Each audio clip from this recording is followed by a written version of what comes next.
मैं Aryam Yadav SSIC inter college Kanakpur Prayagraj से online classes में सभी बच्चों का स्वागत करता हूं। विषय है भौतिक विज्ञान, कक्षा 9, अध्याय 10 गुरुत्वाकर्षण, जिसे इंग्लिश में ग्रेविटेशन कहेंगे। तो सबसे पहली हेडिंग आपकी है गुरुत्वाकर्षण बल, ग्रेविटेशनल फोर्स की परिभाषा दी जा रही है। ब्रह्मांड में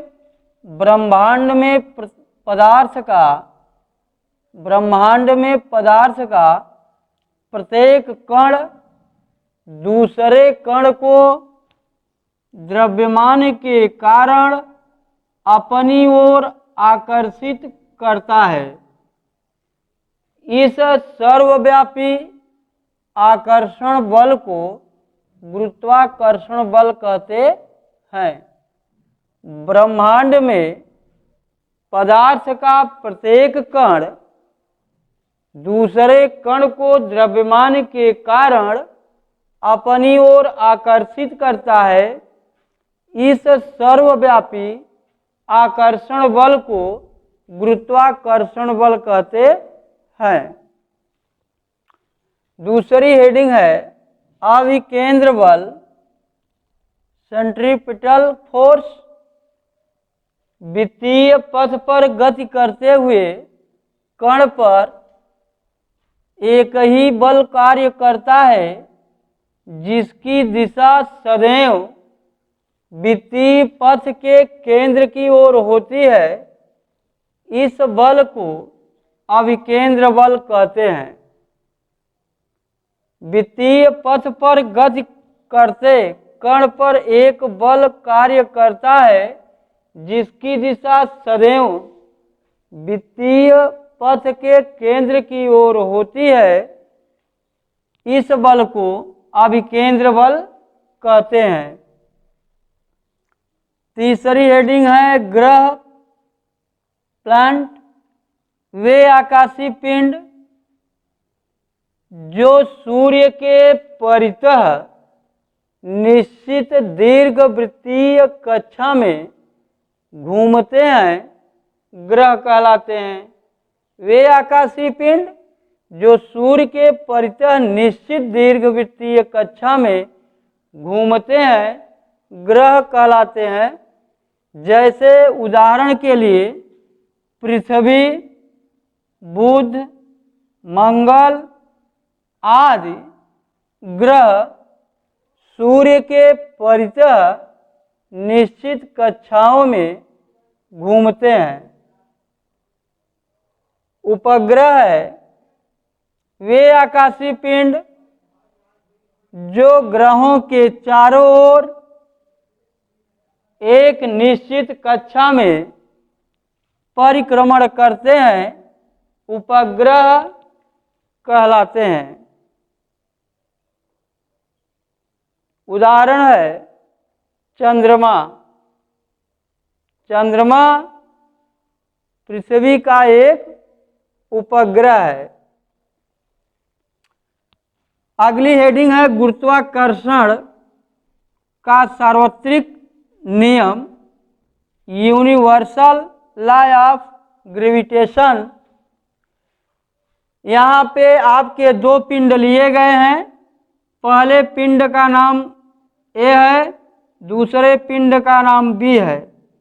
इन दोनों पिंडों के बीच की दूरी स्मॉल r दिखाई गई है और पहले पिंड का द्रव्यमान m1 है और दूसरे पिंड का द्रव्यमान m2 है।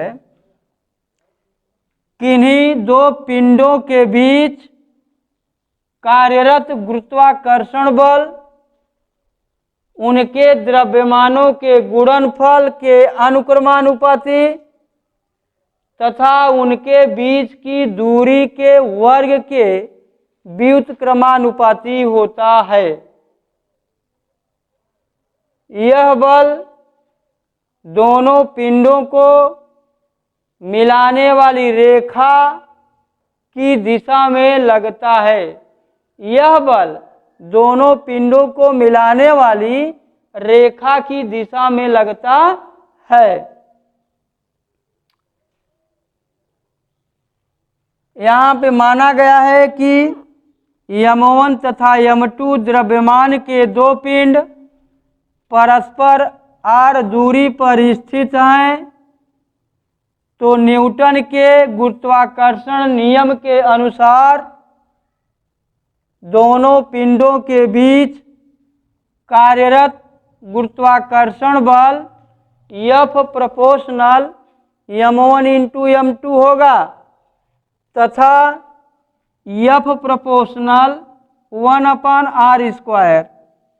अतः F प्रोपोर्शनल m1 m2/r²। अथवा इसे लिखा जा सकता है, जब आप प्रोपोर्शनल को हटाएंगे तो यहाँ पर किसी नियतांक की आवश्यकता पड़ती है, तो नियतांक को हम कैपिटल G माने हैं। F बराबर कैपिटल G m1 m2/r²। तो गुरुत्वाकर्षण का सार्वत्रिक नियम पर आधारित जो फार्मूला दिया गया वह है F बराबर कैपिटल G m1 m2/r², जहाँ G एक अनुक्रमानुपाती नियतांक है। इस अनुक्रमानुपाती नियतांक का मान 6.67 इंटू 10⁻⁻11 न्यूटन मीटर स्क्वायर प्रति किलोग्राम स्क्वायर होता है। तो जहां पर F बराबर G m1 m2/r² फार्मूला दिया गया बच्चों, m1 पहले पिंड का द्रव्यमान है, m2 दूसरे पिंड का द्रव्यमान है, r दोनों पिंडों के बीच की दूरी है। तो F बराबर G m1 m2/r², ये आपको फार्मूला मिला गुरुत्वाकर्षण का सार्वत्रिक नियम पर। गुरुत्वाकर्षण का सार्वत्रिक नियम के आधार पर आपको आंकिक प्रश्न दिया गया है। यदि दो पिंडों के द्रव्यमान 10 किलोग्राम तथा 15 किलोग्राम है, इन दोनों पिंडों के बीच की दूरी 2 मीटर है, तो पिंडों के बीच लगने वाले बल की गणना कीजिए। तो बच्चों प्रश्नानुसार दिया गया है आपके प्रश्न में, तो सर्वप्रथम हम इसको नोट करेंगे कि पहले पिंड का द्रव्यमान, पहले पिंड का द्रव्यमान m1 का मान दिया गया 10 किलोग्राम।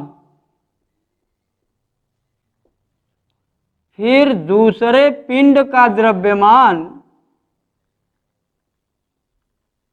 दूसरे पिंड का द्रव्यमान m2 का मान दिया गया 15 किलोग्राम। फिर प्रश्न में दिया गया है दोनों पिंडों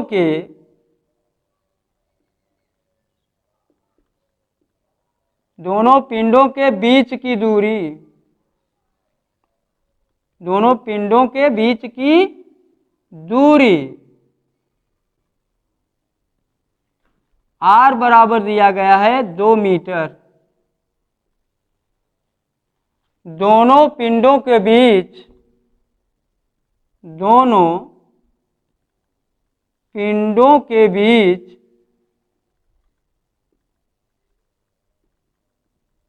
लगने वाले बल की गणना कीजिए।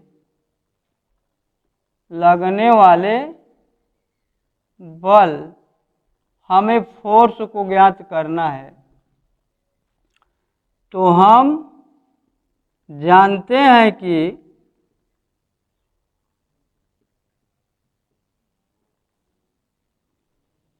बल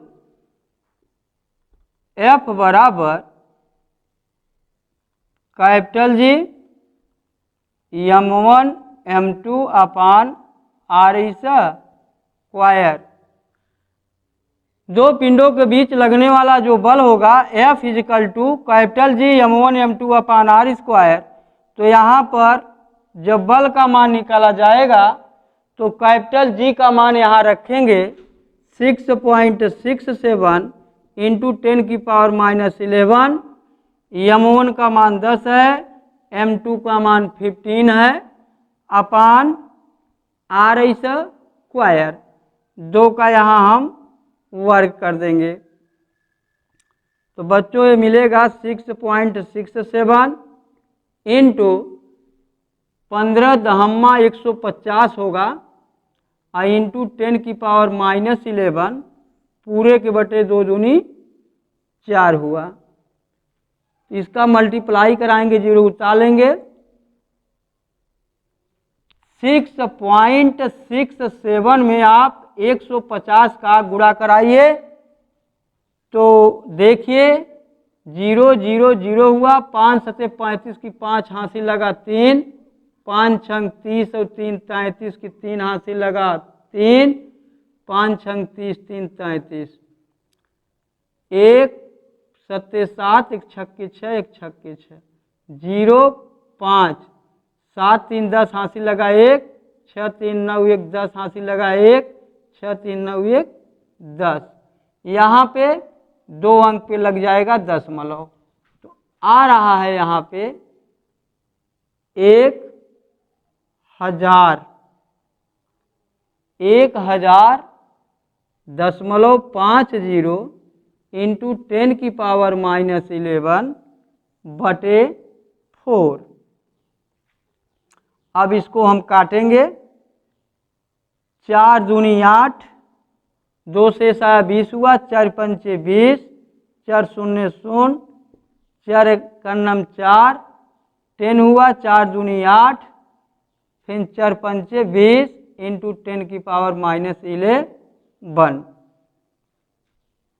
तो बच्चे ध्यान देंगे यहाँ पे विभाजन कर दिया गया। तो फिजिक्स में बाएं तरफ से 1 अंक के बाद दशमलव लगना चाहिए। यहाँ पर हम 100 से भाग करा देंगे, 100 से भाग कराएंगे और 100 से गुणा करा देंगे तो ये बन जाएगा 10⁻⁹ न्यूटन।